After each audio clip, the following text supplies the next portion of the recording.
ஐயா பிரச்சாரத்துக்குலாம் வராங்களா ஐயா ஊருக்குள்ள? வராங்க ஐயா, ஊருக்குள்ள வராங்க. பிரச்சாரத்துக்கு எல்லாருமே வராங்க. சரிங்க. நீங்க இது வரைக்கும் என்ன சின்னதுக்கு ஐயா ஓட்டு போட்டுட்டு இருக்கீங்க? நான் இது வரைக்கும் போட்டுட்டு ஏடிஎம்கே ஜெயலலிதா கட்சியில் தான் நான் இருக்கிறேன். நான் ஒரு கிளை செயலாளர். கிளை செயலாளருங்கும்போது கிளை செயலாளருக்கு தகுந்த மதிப்பீடுக்கு இங்கே கிடையாது. ஏடிஎம்கில் இருக்கிற பொறுப்புகள்லாம் விற்கப்படுகிறது.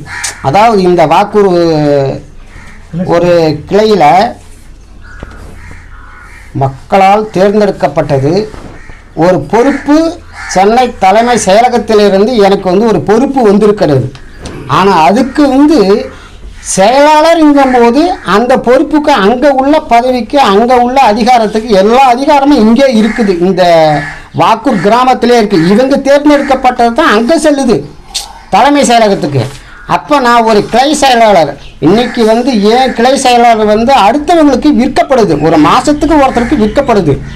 அப்போ இன்றைக்கி 5000 ரூபாய் கொடுக்குறியா? கிளை செயலாளர் நீதி கிடையாது, தூக்கி போட்டாச்சு. அடுத்த கிளை செயலாளர்.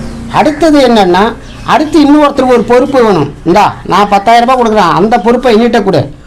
நான் உனக்கு வாங்கிக்கோ, அந்த பொறுப்பு இருந்தால் நீ எடுத்துக்கோ. அடுத்தது இன்னும் ஒரு 11000 மேலே தூக்கி வச்சு கொடுக்குறானோ, அந்த நீ எடுத்துக்கோ. அப்போ ஏடிஎம்கேல இருக்கிற பொறுப்பு இந்த ஊராட்சி வாக்கூர் ஊராட்சியில் ஒரு பொறுப்பு கொடுக்குறாங்கன்னா அது விற்கப்படுது. சரிங்க. இப்போ நீங்கள் ஏடிஎம்கேல தான் இருக்கீங்களா? இப்போ தற்போது இருந்துகிட்டு இருக்கிறது இது நாள் வரையும் ஏடிஎம்கெல்லாம் இருந்துகிட்டு இருக்கிறேன். சரிங்க. இந்த மழை டைம்ல இந்த வெள்ளப்பாடுக்கு இந்த அரிசி பொருள்லாம் கொடுக்குறாங்க இல்லையா, வெள்ளப்பாடுக்கு அந்த பொருள்லாம் வரும், நிவாரண பொருட்கள் வருது. அப்போ வரும்போது என்ன, மக்களுக்கு கொண்டு கொடுக்கறது கிடையாது. அந்த பொருளை தன்னைத்தானே அபகரித்து தன்னைத்தானே எடுத்துக்கிறது. ஒரு கட்சி சார்ந்ததில் ஒரு கட்சி நிர்வாகம் இருக்குன்னா அதுக்கு கட்சிக்கு பொதுவாக பணம் வருது, ஒருத்தரே அடக்கிக்கிறது.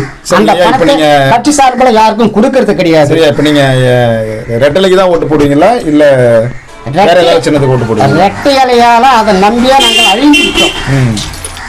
ரெட்டலைக்கு போட்ட வரைக்கும் போதும்.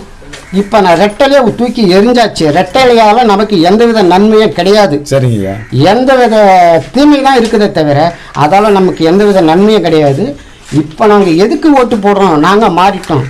அப்போ சமுதாயத்தில் ஒருத்தர் வந்திருக்கிறார், அண்ணன் திருமாவளவன் வந்திருக்காரு. இப்போ நாங்கள் கட்சி மாறி பானைக்கு தான் இப்போ நாங்கள் ஓட்டு போடுறோம். அப்படிங்களா? ரொம்ப நன்றிங்க ஐயா. நீங்கள் பானைச்சிருந்து ஓட்டு போட்டு சொன்னதுக்காக ரொம்ப நன்றி. நன்றி ஐயா. நோட்டீஸில் நான் இந்த தொகுதிக்கு செம்பரம் தொகுதிக்கு என்னென்ன அண்ணன் திருமாவளவன் செஞ்சிருக்காரு, என்னென்ன நலத்திட்டங்கள்லாம் செஞ்சிருக்காரு நாங்கள் பட்டியலிட்டு இருக்கோம். நீங்கள் மற்றவங்கள்ட்ட இந்த மாதிரி சொல்லுங்க. சொல்கிறேன் ஐயா. நோட்டீஸில் இருக்கிறத சொல்லுங்க. சரிங்க. சொல்லி நீங்கள் ஓட்டு போட்டு சொல்லுங்க ஐயா. கண்டிப்பாக சொல்லுங்க. நீங்களும் ஓட்டு போடுங்க. ரைட்டு. கண்டிப்பாக போடுறேன் ஐயா.